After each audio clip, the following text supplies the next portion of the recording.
hoy estamos aquí, bueno, yo soy la doctora Isla Reina, residente de segundo año, con la doctora Agustina Araya, de primer año.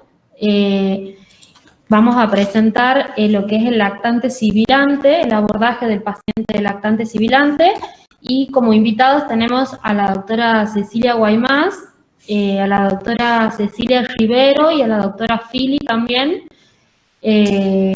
Bueno, la doctora Rivero y la doctora Fili estaban en consultorio, pero iban a hacer lo posible por conectarse. Bien. Bueno, ahora podemos presentar ahí toda la pantalla. Ahí, compartir. Y ahora vamos a sibilante. Presentar. Y acá ocultar.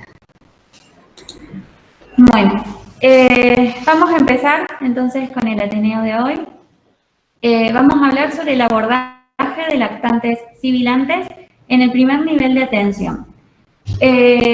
Nosotros desde la residencia nos propusimos este tema porque notamos en la práctica que es un motivo de consulta frecuente y muchas veces en el momento de hacer el abordaje, en el momento de encontrarnos frente a estos pacientitos, nos cuesta poder identificar o nos lleva un poco más de tiempo poder identificar bien la etiología, cómo va a ser la progresión, saber cuál es el tratamiento que vamos a elegir en base a las características del paciente.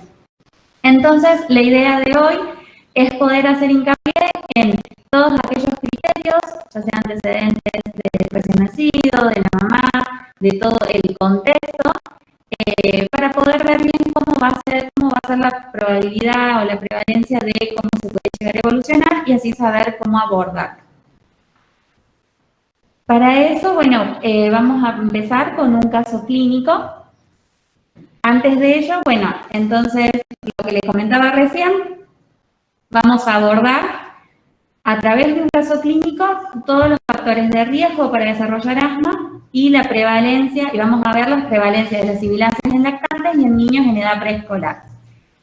Y nuestro objetivo también es que podamos identificar los principales diagnósticos diferenciales con sus presentaciones clínicas y los índices clínicos que tenemos a disposición que nos van a facilitar tanto el abordaje diagnóstico como terapéutico en estos pacientes.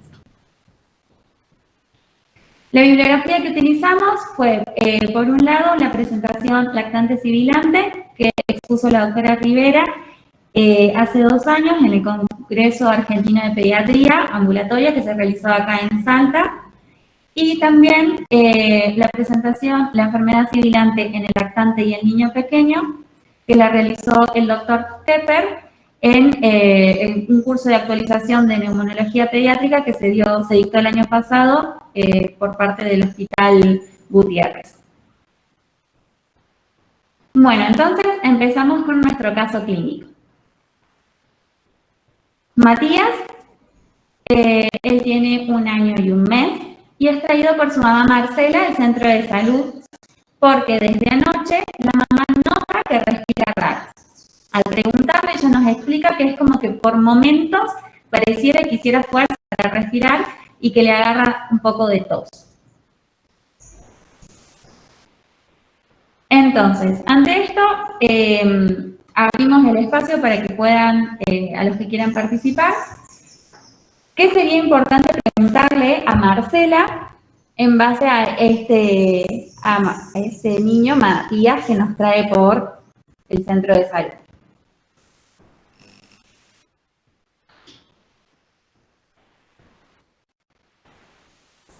Sí, la primera vez que pasa, si tiene antecedente de alergia, de síntomas alérgicos, rinitis, eczema. Si tiene antecedentes familiares, con uso de salbutamol o diagnóstico de asma. Si tuvo desde anoche se nota que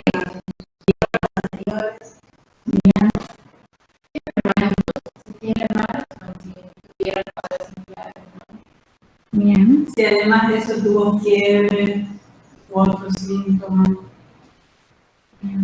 como tos, agitación, bueno, agitación, su alimentación. La alimentación. Si nació al término, si tuvo internado en la neo con requerimiento de oxígeno o no. Si alguien fuma en la casa, Las vacunas. Las vacunas. ¿Qué edad tiene? 1 año y un mes. Bien. Bueno. Entonces, para organizar un poco lo que dijimos, en cuanto al episodio actual por el cual se presenta el paciente, sí es importante que podamos semiografiarlo de la manera más completa posible, poder preguntar bien cuándo comenzó el cuadro, poder preguntar bien la duración que lleva, si le dio alguna medicación o no, poder evaluar si es que hay una progresión o si desde el comienzo se mantuvo con la misma intensidad, poder evaluar también estos episodios previos, si los tuvo y en el caso que los haya tenido, cuáles fueron las características de los mismos y ver también cuánto es el tiempo que ha pasado entre cada uno de esos episodios previos y si ha habido síntomas, así sea leves o de menor intensidad, entre los episodios por los cuales ella consulta. Y también lo que nombrábamos, el hecho de poder evaluar síntomas asociados aparte de estos dos que ella nos plantea. Si bien ella nos plantea de esta dificultad para respirar del niño y de la tos, poder indagar también si ha notado cambios en la coloración, si ha notado cambios en los hábitos de alimentación del niño, en los hábitos de descanso del niño, poder evaluar también si ha tenido fiebre, si ha habido algún signo de infección, ya sea signos como de conjuntivitis o rinorrea, vómitos, diarrea, algo extra que le llame la atención. Una vez semiografiado bien todo lo que es el episodio actual, es importante que podamos evaluar bien los antecedentes personales del niño. Y entre ellos vamos a abordar todos los antecedentes, pero lo que más nos interesa es poder empezar bien por todo lo que son los perinatológicos y cómo fueron los controles durante el embarazo, durante la gestación de este niño. Entonces, si nosotros tenemos en el centro de salud, nosotros contamos con la herramienta Acuario. Dentro de la herramienta Acuario nosotros tenemos un carnet perinatológico en los cuales es súper importante que nosotros permanentemente estemos cargando toda la información durante los controles del embarazo y una vez que llega el recién nacido por primera vez vuelve a nuestro centro de salud, es importante que podamos cerrar ese carnet y poner todos los datos del parto, todos los datos de los primeros días de vida de ese bebé, si es que se tuvo que quedar tiempo extra en el hospital, por qué, si recibió medicación extra. Todo eso es importante que lo tengamos presente para que después, si se presentan situaciones como esta u otras en donde necesitemos antecedentes perinatológicos, los tengamos a mano en el centro de salud.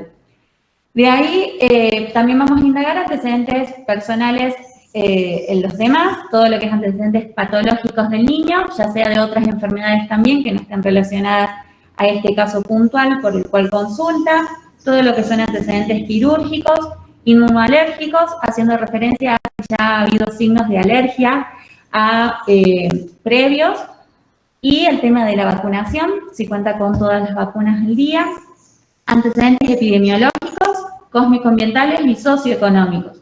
Esto es importante que podamos indagarlo, el hecho de ver también cuáles son las condiciones en las cuales vive el bebé, el contexto, si existe hacinamiento o no, poder evaluar también cómo es ese contexto familiar, si los hermanos, los padres, cómo viven, a cuidado de quién se encuentran, y ver también si no hay alguna enfermedad reciente o actual en alguna de las personas con las cuales convive. También poder evaluar si el niño acude a guardería o está en contacto con otros niños que acudan a guardería, y antecedentes heredados familiares, buscando todo lo que son, más que todo, inmunolérgicos en los familiares. Empezamos siempre buscando lo que son de antecedentes en familiares de primer grado, en padres y hermanos, y luego también podemos indagar en líneas más alejadas, pero bueno, nos interesan más los de primer grado. Como para acotar también la importancia de los antecedentes y heredos familiares, ¿sí? Cuando nosotros preguntamos en la consulta, porque más adelante vamos a mencionar diferentes estudios que hacen hincapié sobre esto, porque la duda en la consulta nuestra, digamos, es, bueno, ¿quién va a evolucionar a la enfermedad, o sea, del asma, y quién no? Si son transitorios, si son episódicos o no. Y en el caso que fuera que evolucionan a asma, es, bueno, ¿qué hacemos para cuidar este pulmón, sí?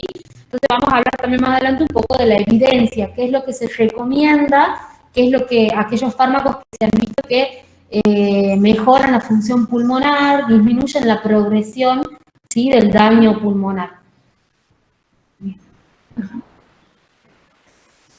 Bueno, entonces, abrimos el espacio a consultas, abrimos el espacio a consultarles con qué frecuencia ven pacientes pediátricos con sibilancia y cómo es que han podido abordar a estos pacientes.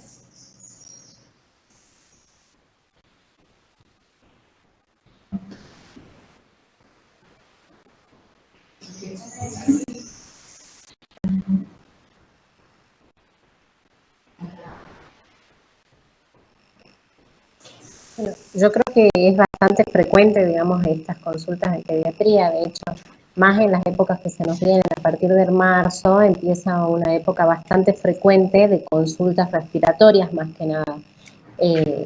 Decimos más o menos el 50% de las consultas, 50%, a partir de esta etapa, cuando tenemos el pico que llega a veces a 70-80% la consulta respiratoria. O sea que es bastante frecuente, ¿no? Ahí, por ejemplo, dice cómo abordan a este paciente. No sé si están los compañeros de ustedes ahí como para que nos ayuden, nos vayan diciendo. Ya han tenido experiencias de consultas en consultorio, ¿verdad?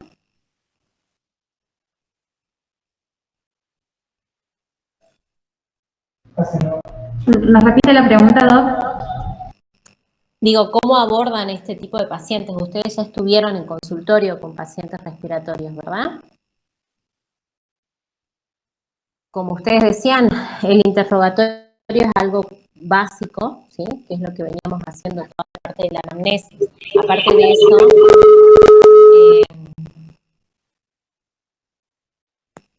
se acopla un poco el sonido, no sé si ahí escucho mejor.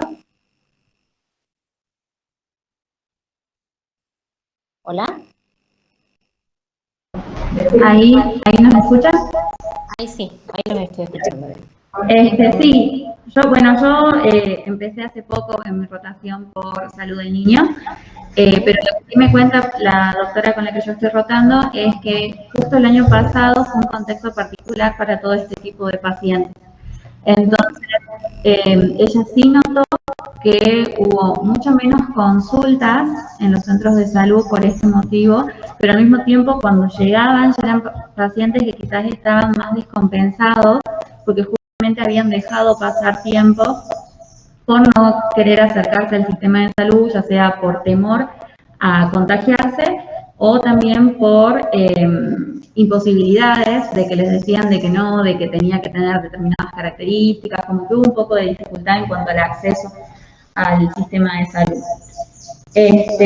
Pero bueno, y en este contexto puntual, de acuerdo a los criterios que se iban dando desde Nación, muchas veces se tuvieron que derivar pacientes a centros de mayor complejidad, porque por más que ellos sospechaban de que no podía ser COVID, como son síntomas muy similares, son los mismos síntomas, por protocolo, al tener los 2 o 3 síntomas, sí se terminaban derivando o se terminaba considerando un caso clínico epidemiológico para poder estudiarlo con más profundidad y descartar la parte de COVID y luego de ahí sí poder, una vez descartado toda la parte de coronavirus, poder hacer el abordaje. Bueno, Sí, ahora es como que tenemos una situación bastante particular, ¿sí? Pero siempre es el ABC, digamos, el chico que nosotros necesita un tratamiento inmediato, se lo brindamos, ¿sí? No se olviden de eso, digamos, de catalogar en principio la gravedad y una vez que nosotros tengamos la gravedad catalogada, ¿sí? Empezar con todo esto de la anamnesis y demás, porque por ahí si tenemos pacientes graves y vamos a necesitar una asistencia rápida. Pero bueno, básicamente lo primero que hacemos es eso, ¿sí? Ver la gravedad del chico y en base a eso empezar a indagar todos los factores que ustedes dijeron. También, aparte de todo lo perinatal y todo eso, que está buenísimo, y los antecedentes familiares, todo eso es necesario que se indague más en esta época de COVID, si hay pacientes respiratorios también en la casa, ¿no? Sí. Para saber, digamos, si es que habría más probabilidad o menos probabilidad de que este paciente o sea una infección respiratoria, ¿sí? O bien sea una infección respiratoria que está desencadenando sobre un cuadro de base, ¿bien? Una patología respiratoria, ¿bien? Bien. A ver, con el resto de los chicos, no sé qué están ahí en la clase, si alguien quiere aportar algo.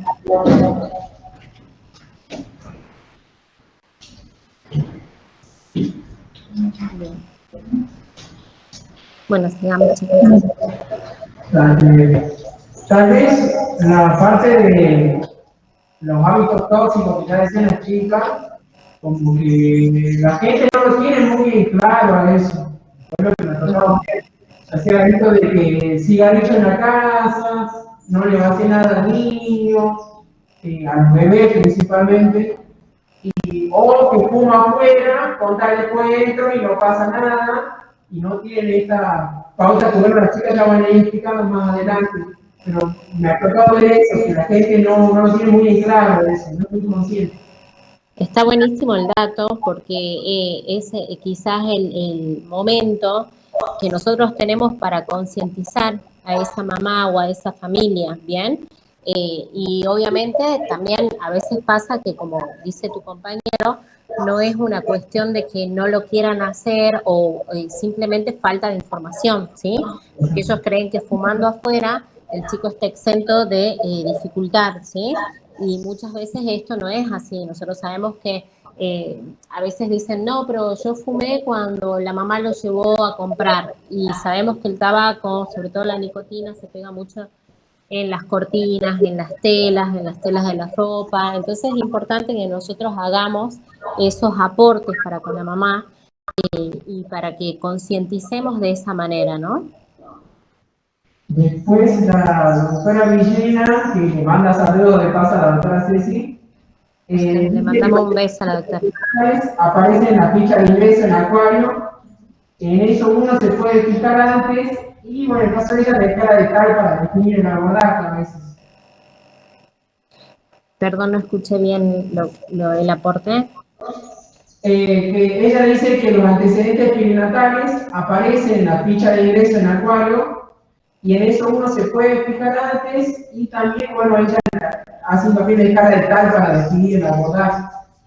Exactamente, sí, por ahí, como decían las chicas, el acuario, tanto es necesario que lo llenemos, tanto nos va a servir, digamos, en este momento como en otros momentos de la consulta, y es bastante útil, así que está bueno que nosotros lo utilicemos como herramienta para nosotros mismos y también para nuestros colegas, y nos encarguemos de llenar todos esos antecedentes, ¿sí?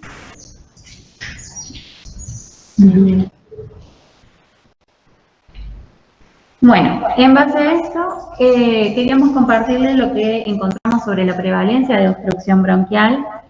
Nos encontramos con que aproximadamente un 50% de los niños menores de 30 años presentan, menores de 3 años presentan una obstrucción bronquial. Y esa prevalencia, cuando el niño llega a los 5 años, disminuye a un 30%. Además, las causas de internación abordan un 25% durante el año en general, llegando a un 50% en época invernal, y La tasa global de sibilancias post-bronquiolitis que nosotros encontramos en los estudios que leímos es casi del 60%. Entonces, vamos a hacer un poco de hincapié en todo lo que son aquellos factores de riesgo que van a llevar a que se desencadenen estos cuadros sibilantes.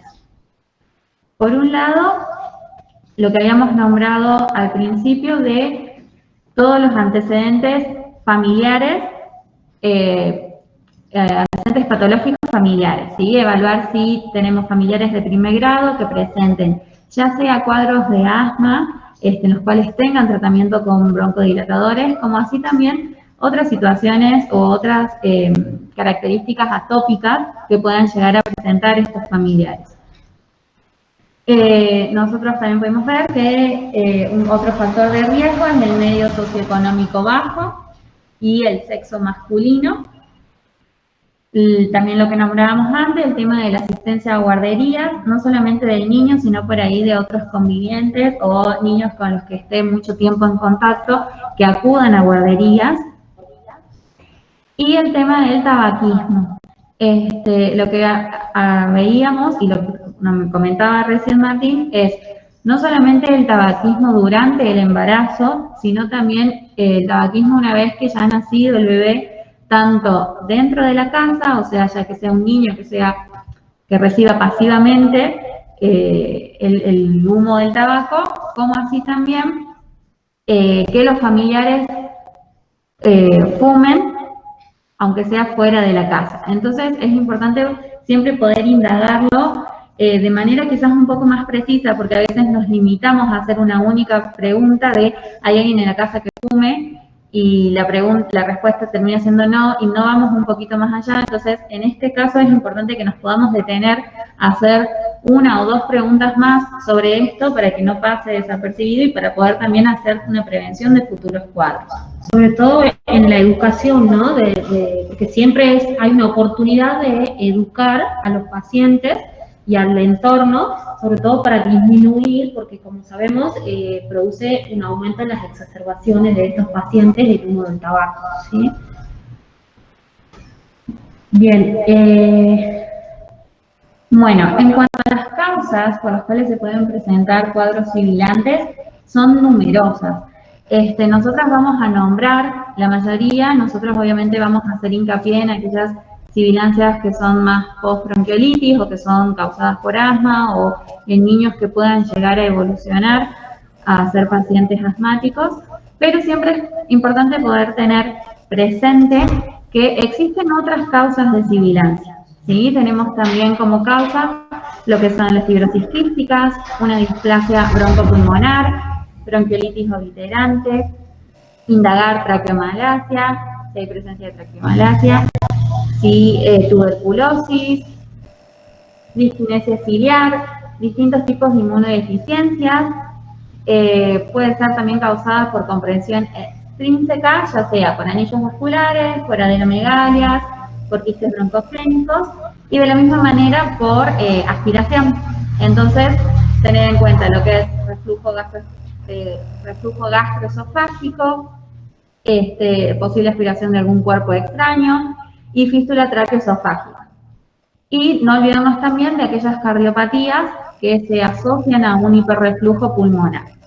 Entonces, en el momento que nosotros abordemos estos pacientes, si bien por ahí la prevalencia de estos otros cuadros van a ir variando, siempre es importante poder hacer una anamnesis completa, como venimos hablando, para poder diferenciar si haya alguna otra causa secundaria que sea la que me desencadene la sibilancia. Sobre todo con las recurrencias, ¿no? O sea, claro, cuando veamos una recurrencia y una mala, digamos, respuesta a nuestro tratamiento convencional, vamos a pensar en todas aquellas causas, ¿no? O sea, cuando sean cuadros muy frecuentes, que los tengamos a los pacientes en forma reiterada, es donde vamos a abrir el abanico para esto. Bueno, ya después ustedes lo van a decir, pero seguramente esto va a meritar de que un especialista, ¿sí?, se haga cargo del paciente y trabajemos en conjunto con un especialista, ¿no? Claro, es importante tenerlas en cuenta, como hemos dicho, si bien la mayoría se comportan como sibilantes episódicos, transitorios o postvirales, ¿sí? También, bueno, tener en cuenta el estructura del asma y también en casos, como decía, otros recurrentes, estas otras enfermedades que claramente también se acompañarían de otros síntomas, ¿sí? Que nos harían sospechar.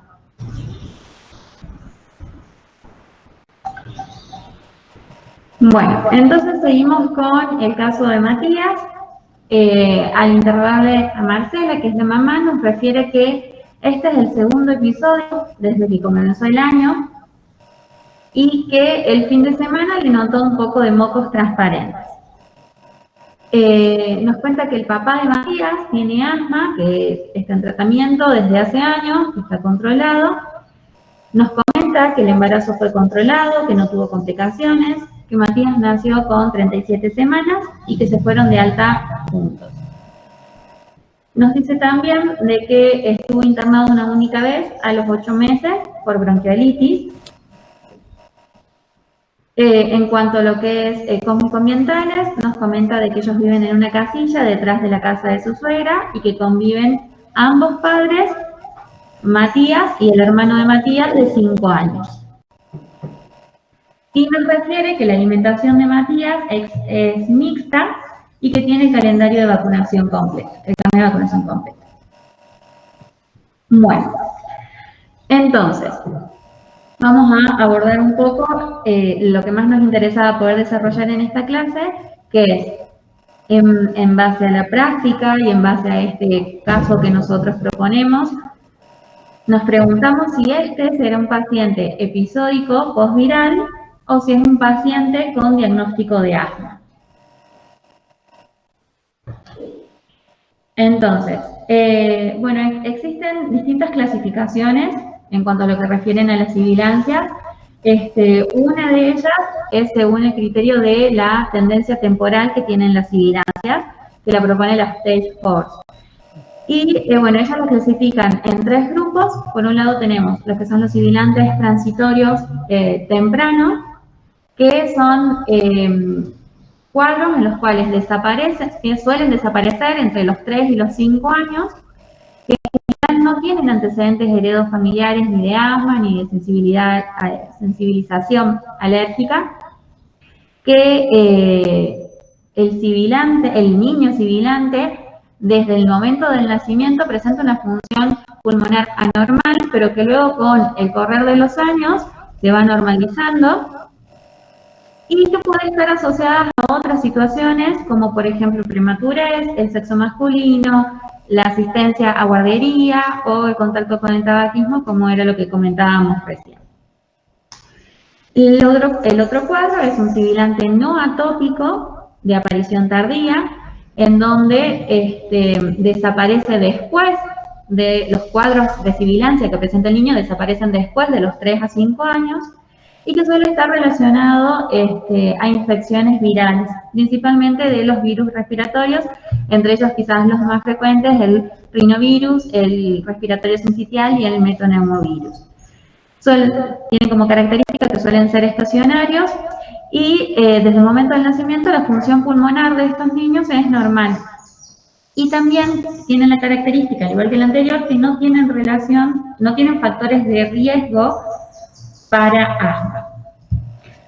Y el tercer cuadro clínico que nos propone esta clasificación es el sibilante persistente atópico, que en general estos niños suelen empezar los cuadros de sibilancia a partir del año y que ya tienen antecedentes patológicos o antecedentes heredos familiares de distintos tipos de atopía.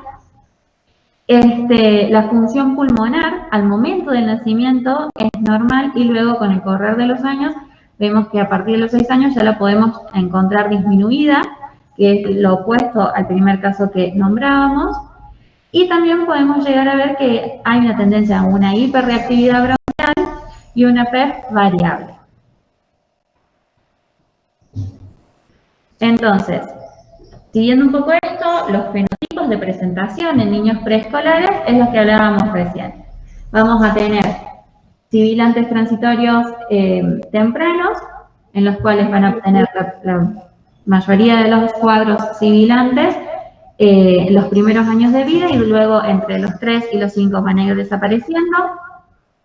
Los sibilantes postvirales, en donde los cuadros de sibilancia suelen desaparecer alrededor de los 5 o 6 años. Y luego los sibilantes asmáticos, que suelen presentar los cuadros a partir del año y que perduran pasado de los 5 o 6 años, siguen presentando los cuadros de sibilancia. De hecho, se ha visto en estudios de pacientes con una gran población, digamos, de pacientes, que en los casos de sibilantes asmáticos que luego evolucionaban a asma, la aparición de los síntomas era cada vez más temprana, ¿sí? O sea, en los primeros meses, y que perduran. Y la importancia de los antecedentes heredos familiares, y más adelante vamos a ver una herramienta de aproximación al diagnóstico, que es el índice clínico de IPA, ¿sí? Que nos va a servir fundamentalmente, no es el gold estándar, sí es la aproximación, sí, para el diagnóstico, que va a valorar lo que es los antecedentes, o sea, para hacer un diagnóstico con respecto a los antecedentes de heredos familiares, de eczema o de asma en familiares de primer grado también, por ejemplo, para ayudarnos o facilitarnos el diagnóstico. Bien, y otra clasificación que también nos propone la Task Force de las sibilancias recurrentes en niños de edad preescolar es en base a la frecuencia. Entonces tenemos por un lado sibilancias episódicas y por otro lado sibilancias frecuentes. Las episódicas, bueno, son ocasionales y suelen ser más que todo secundarias a los cuadros virales, y entre los distintos episodios, entre las distintas crisis de sibilancia, no presentan síntomas. Son pacientes que son asintomáticos entre los episodios. Mientras que en las sibilancias frecuentes, que tienen esta recurrencia, muchas veces entre los episodios suele haber persistencia de algún síntoma, obviamente en menor intensidad, pero que la misma familia, la misma mamá o la persona que acompaña al niño lo refiere. Bien, entonces nosotros como profesionales de salud, siempre que tenemos un niño en el consultorio nos preguntamos, ¿este niño va a evolucionar a asma o es un sibilante episódico, transitorio? ¿Cómo lo trato? ¿Sí?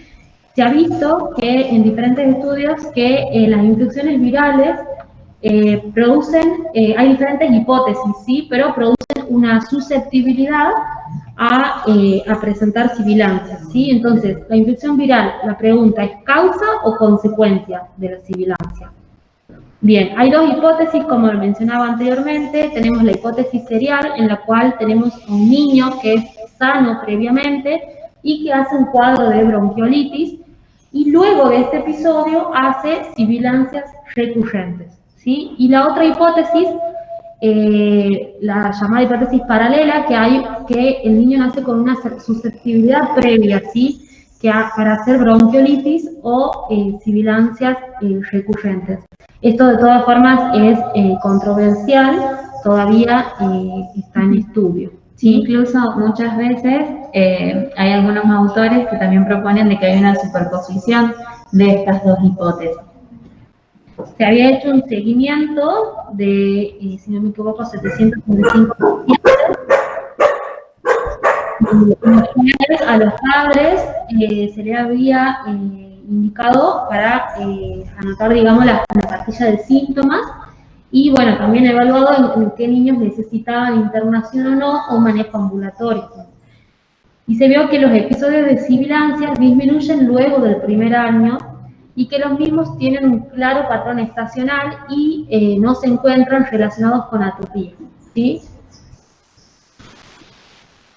Para mencionar también, en el estudio nombraba un resultado de los lavados broncoalveolares que se les había hecho a estos pacientes, y se vio que interfieren diferentes mecanismos antiinflamatorios, ¿sí? Como para diferenciar en los pacientes, en los niños con sibilancias sibilancias episódicos o transitorios, se vio un aumento del infiltrado predominio neutrofílico, ¿sí? En el caso de los pacientes asmáticos, a un aumento de eosinófilos, ¿sí? Bien, el riesgo del asma en niños preescolares con sibilancias recurrentes. Tenemos una herramienta que les mencionaba anteriormente, que es el índice clínico, ¿sí? El IPA para asma, en el cual tenemos también el modificado. El original menciona los criterios mayores y criterios menores, ¿sí?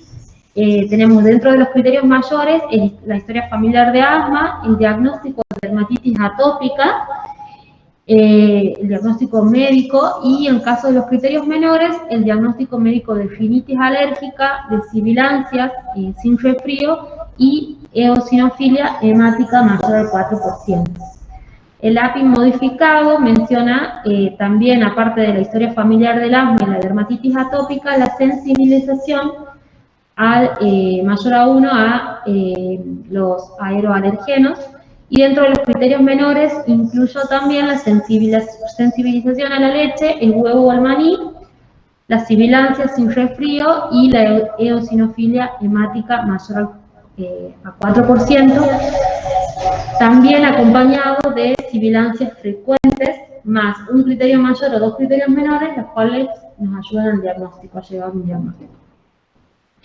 Estos pacientes que presentaban un API alto o un IPA alto tenían 7 veces más riesgo de desarrollar asma a partir de los 5 a 6 años. ¿Sí? Antes de llegar a esto, quería mencionar que es muy importante el IPA, el índice clínico. De hecho, hay estudios que relacionan los puntajes del IPA con la fracción de óxido nítrico exhalado, ¿sí?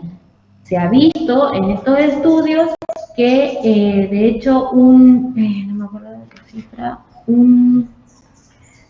se ha visto que la asociación, si no me equivoco, era un 76% de pacientes con IPA positivo, o sea, un valor alto, tenían también niveles altos de fracción de óxido nítrico exhalado, ¿sí?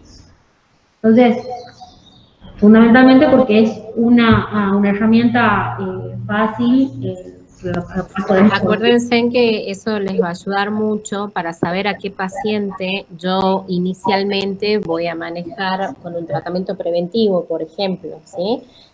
Nosotros normalmente no hacemos diagnóstico de asma hasta antes de los 5 años, ¿bien? Entonces siempre se mantiene una conducta expectante.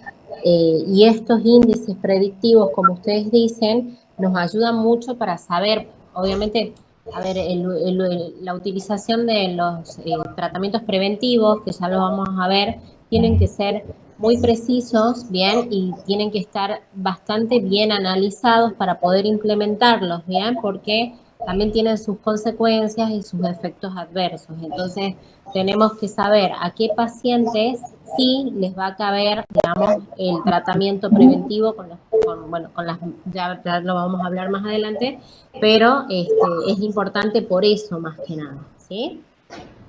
Como ustedes dicen, los caminos se nos van a ir clarificando a medida de que avance la edad del niño, ¿bien? Porque a medida que ellos vayan avanzando en edad, los transitorios, por ejemplo, van a ir saliendo en el 2º o 3er año de vida, y así el resto de las categorías que ustedes han mencionado, pero estos nos sirven, por ejemplo, en un paciente de 2 añitos, ¿sí?, que viene ya con estas características de una hiperreactividad persistente. Entonces ahí es donde nos va a servir estos índices predictivos para saber si es que yo voy a poder utilizar un tratamiento preventivo o no, estoy más avalada o no, ¿sí? Justamente por eso. ¿Bien? Bien. Entonces ahora nos preguntamos, ¿tratamos a Matías? ¿Qué medicación usamos? Es la pregunta que siempre nos hacemos en consultorio. ¿Cuándo medicar? Primero, principalmente hay que tener en cuenta que el tratamiento tiene que estar dirigido a mejorar la calidad de vida del paciente, a disminuir los episodios frecuentes También tener en cuenta lo que son los antecedentes de hospitalizaciones y las condiciones de hacinamiento, ¿sí? Con respecto a la medicación disponible, contamos con medicación como los corticoides inhalatorios, el Montelukast, y se habla también de la cipromicina, ¿sí? Con respecto al efecto de la fluticasona, yo puse un gráfico de un estudio de Kaufman y Coles, en el cual menciona el efecto de la fluticasona en niños con sibilancias recurrentes, post-bronquiolitis, y que no tenían factores de riesgo para asma, ¿sí? Se había visto en este estudio, como conclusión, fue que la fluticasona, como verán, disminuye a 250 microgramos por día por 6 meses, disminuye los episodios de obstrucción bronquial y también la necesidad de utilizar medicación de rescate en lactantes con sibilancias recurrentes, post-bronquiolitis por virus sincicial respiratorio y que no tenían factores de riesgo para asma, ¿sí? También menciona que los corticoides orales no son efectivos para el tratamiento de los episodios agudos en sibilantes recurrentes. Menciona que el Montelukast es controvertido en niños con sibilancias postvirales.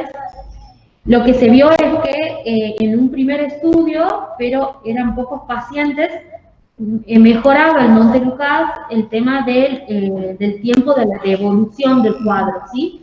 Pero cuando se captó a más pacientes, se vio que no había diferencia, ¿sí? Y con respecto a la cipromicina, se vio que tiene un efecto antiinflamatorio, principalmente cuando la inflamación es neutrofílica, que tiene un efecto también antiviral y a pesar de eso, los estudios no son concluyentes. Algunos recomiendan la administración al inicio del episodio de bronquiolitis y otros recomiendan al inicio de las exacerbaciones, ¿sí? Algunos estudios mostraron reducción en la duración del episodio. Los sibilantes con factores de riesgo para asma, tenemos que tener en cuenta que deterioran su función pulmonar con el crecimiento, ¿sí? Por lo cual es importante el abordaje oportuno en estos pacientes para mantener una medicación controlada, ¿sí? Con respecto a los corticoides inhalados, mejoran los síntomas respiratorios, aumentan la función pulmonar y disminuyen la inflamación de las vías aéreas. Una vez que se suspenden, no mantienen los efectos, ¿sí? También podemos usar lo que son los Montelukast, en los cuales en estos pacientes tienen indicación, ya que mejoran el cuadro. Este es un cuadro también que lo hemos sacado del lactante sibilante de la clase de la doctora Rivero, en el Congreso Argentino de Pediatría Ambulatoria en Salta del año 2018, en el cual menciona lo que es la gravedad del asma y el control de base de la enfermedad, la elección, la alternativa y el alivio de los síntomas, ¿sí? Con respecto a la gravedad del asma, en aquella situación episódica y ocasional, bueno, no precisa el control de la base de la enfermedad, y el alivio de los síntomas puede ser con los antagonistas beta-2 adrenérgicos de acción corta, ¿sí? Con respecto a episódicos frecuentes, tenemos, bueno, el índice clínico negativo. En estos pacientes habitualmente no precisan y tenemos que valorar la respuesta como alternativa con los antagonistas de los receptores de los leucotrienos y el alivio de los síntomas con los beta-2 de acción corta a demanda, ¿sí? En el caso de los IPA positivos, bueno, los glucocorticoides inhalatorios a dosis baja y como alternativa los antileucotrienos y los beta-2 a demanda. Con respecto a la persistente moderada, antes de dar este paso se debe replantear el diagnóstico y si la administración es correcta también, ¿sí? Eso también es importante, educar al paciente con respecto a la correcta administración de los fármacos. Y poder en este momento también, ante esta persistencia que nosotros venimos teniendo de los cuadros, poder estar seguros de que no hay ninguna otra situación clínica que sea la causante de estos cuadros sibilantes que se vienen repitiendo. En este caso, como mencionábamos, se indican glucocorticoides inhalatorios a dosis media, de 200 a 400 microgramos de budesonide o equivalentes, y como alternativa los inhalatorios a dosis bajas con los antileucotrienos y los beta-2 de acción corta demanda. En el caso de la persistente grave, los corticoides inhalatorios a dosis altas, mayor a 400, se puede considerar también una o varias, los antileucotrienos, los beta-2 de acción larga y los glucocorticoides orales, ¿sí? Y para el caso de la alivio de los síntomas, los beta-2 a demanda.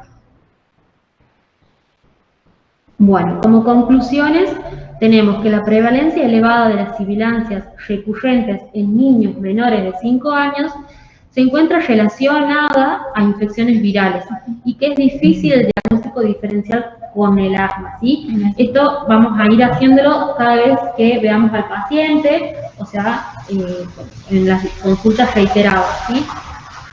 Es importante también, no mencionamos antes, el tema de los virus, ¿sí? De hecho, hay un estudio en el cual se creía que el asma, que el rinovirus se comportaba como un inductor, ¿sí? Como dejaba postviral, digamos, una susceptibilidad en los pacientes, ¿sí? Actualmente se cree que el rinovirus, la infección por rinovirus, es un marcador temprano del asma, ¿sí? Se sabe que los pacientes asmáticos tienen una inmunodeficiencia transitoria, ¿sí? Y una disminución del interferón A, lo cual también predispone a la infección por rinovirus, ¿sí? Otra de las conclusiones que podemos llegar es las clasificaciones previas, que también son herramientas poco útiles en la práctica clínica, ¿sí? Y que los lactantes sibilantes postvirales presentan una inflamación neutrofílica, que los sibilantes con factores de riesgo para asma presentan también una inflamación eosinofílica, ¿sí? Y que la efectividad de los corticoides inhalados y de montelukast sin evidencia en niños con sibilancias postvirales.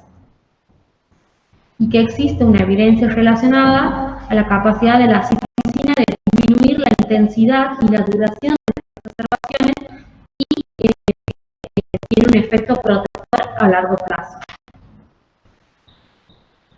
Es, de hecho, porque también tengo que mencionar que decir esto también es como controversial, porque si no en el centro de salud le vamos a dar acitromicina a todos, pero en realidad es también individualizar cada caso, ¿no? De todas maneras, esos estudios todavía no están probados, entonces por ahí te sirven más que nada en los pacientes como prueba piloto, por decirlo de alguna manera, ¿bien? En los pacientes que tienen muchas recurrencias podés utilizarlo, no de primera línea, ¿sí? Bien. Este es un cuadrito, un cuadrito comparativo que hemos hecho de sibilantes preescolares, el fenotipo, ¿sí? El sibilante episódico viral y el frecuente. Con respecto a la incidencia, en el episódico viral es elevada, en el caso del sibilante frecuente es moderada. La evolución es transitoria en el caso de los episódicos virales y persistente en el sibilante frecuente. La historia de atopía en el sibilante episódico viral no la tiene, en el caso del frecuente sí. Los factores de riesgo, el sibilante episódico viral menciona una injuria viral previa. En el caso del sibilante frecuente predominan los antecedentes familiares. El uso de los corticoides inhalatorios, bueno, en el sibilante episódico viral, como mencionamos antes, nos preguntamos si sí, y en el caso del sibilante frecuente está indicado, así como el montelukast, y no la citromicina en el caso del sibilante frecuente, y sí en el episodio viral. Bien, hay que recalcar también la importancia que tiene el virus sincicial respiratorio en el sibilante episódico viral, ¿bien? O sea, recuerden que por lo general el virus sincicial respiratorio es un virus que afecta las vías aéreas, sobre todo de los lactantes menores de 6 meses, ¿bien? Y es en ellos donde produce más, digamos, recurrencia en los pacientes predispuestos, como vos dijiste, ¿sí? Hasta que se produce la maduración pulmonar. Entonces, estos pacientes que, por ejemplo, o tuvieron una internación precoz, una bronquiolitis precoz, ¿sí? En donde hubo un rescate, más si hubo un rescate por un virus sincicial, nosotros ya sabemos que es un posible candidato a un sibilante episódico viral, ¿bien? ¿no? Y en caso de que se presente, entonces para eso nos sirve toda la historia perinatal, digamos, que venimos hablando, ¿bien? Bien. Hay que recalcar la importancia, como ustedes hablaron del rinovirus para el asma, ¿sí? Está muy bien, hay que rescatar la importancia de un virus tan frecuente en pediatría como el virus sincicial respiratorio, que de hecho es el que produce la mayor internación en pediatría en los menores de 1 año, ¿bien? Bien, y estas son nuestras redes de las residencias. Y abrimos el espacio de intercambio. Bien. Bien. Bueno, como veníamos diciendo, a mí me parece perfecto todo lo que expusieron, está bastante claro, ¿sí? Sí, por ahí me gustaría que, creo que lo que nos faltó es en qué pacientes, cuáles son los pacientes que van a necesitar derivación, digamos, ¿sí? Cuáles son las medidas preventivas que desde el primer nivel nosotros vamos a adoptar también, ¿sí? O sea, como ustedes dijeron, ya esto del tabaco hay que hacer hincapié en forma absoluta, ¿sí? El tema de la vacunación antigripal también es importante que la resaltemos, ¿bien? Porque es algo que va a ser común para ustedes en el manejo pediátrico, ¿sí? Y en el manejo continuo del paciente. Entonces sabemos que ya llegada cierta época, ya marzo, donde empiezan los hiperreactivos a empezar digamos, a consultar con más asidez, entonces se recomienda la vacunación antigripal, ¿bien? Y obviamente también el tema de la alimentación, ¿sí? De fomentar la lactancia materna, ¿bien? Que sabemos que la lactancia materna es una herramienta que nosotros tenemos muy a mano y que es bastante frecuente, ¿bien? Bueno, en nuestro medio hay que fomentarla, incentivarla y marcar cuáles son las ventajas de los pacientes que tienen, digamos, lactancia materna y cuáles no, ¿bien? De los que no, con los que no tienen, digamos, ¿sí? Entonces, básicamente, pero la vacuna antigripal es algo que no tenemos que obviar, ¿bien? En estos pacientes, obviamente cuando sean mayores de 6 años. ¿Sí? Y hacer obviamente hincapié en la vacunación antigripal durante el embarazo en el caso de que sean menores, y en caso de que ponele, no hayan logrado hacerla, siempre tener en cuenta en el consultorio a la mamá que no se vacunó y que debería estar vacunada por la edad del niño, si es que no se lo puede vacunar al niño, ¿sí? Si es menor de 6 meses, por ejemplo, ¿sí? Bien. Eso es importante. Y bueno, y obviamente sacar todos los alergenos, que eso sabemos que hay que tratar de controlarlo, ¿sí? En la medida que se pueda, porque muchas veces por la situación social que viven nuestros pacientes no tenemos la oportunidad de control, bien, pero en la medida que se pueda, bajar los alergenos que sabemos que son los peluches, la tierra, el polvo, ¿sí? Ventilar los ambientes por el ácaro, por el polen, todo eso, ¿sí? Entonces esas son medidas que son iniciales y que son necesarias, ¿bien? Y como digo también, esto de qué pacientes se derivan, es importante que lo tengamos en cuenta, porque si bien es cierto, la mayoría de los pacientes con hiperreactividad lo vamos a manejar nosotros, ¿no? O sea, en el primer nivel hablo, ¿bien? El 70% lo manejamos nosotros, el 70 al 80%, y el resto, ¿sí?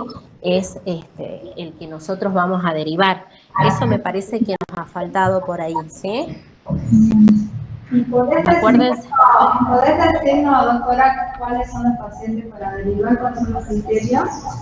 Claro, sí, más que nada los pacientes a derivar van a ser aquellos en los que veamos, por ejemplo, que no se adhieran, que no tengan, digamos, una buena adherencia o buena respuesta al tratamiento, ¿sí? O sea, el tratamiento preventivo que nosotros le pongamos, ¿no? a eso. Acuérdense que cuando ustedes ponen el tratamiento preventivo, ¿sí? Tienen que más o menos esperar más o menos entre 1 a 3 meses para ver las respuestas, ¿bien? A ese tratamiento preventivo que nosotros estamos iniciando, ¿ok?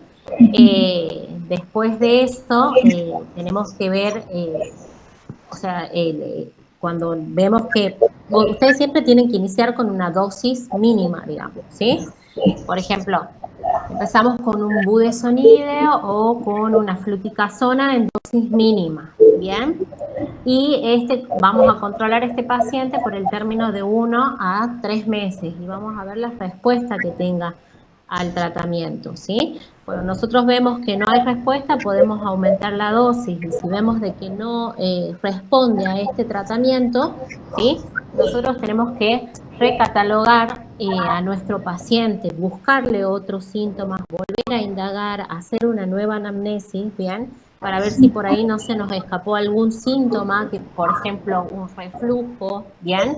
Un paciente que tiene regurgitaciones, ¿bien? O rumiación, ¿bien? O una tos nocturna, entonces ya llevamos al paciente a otro grado de asma, ¿sí? O de características de asma que quizás van a necesitar más dosis de tratamiento, ¿bien? Pero por ejemplo, esos pacientes que no son respondedores, bien, bueno, van a ser pacientes que yo voy a tener que derivar, bien.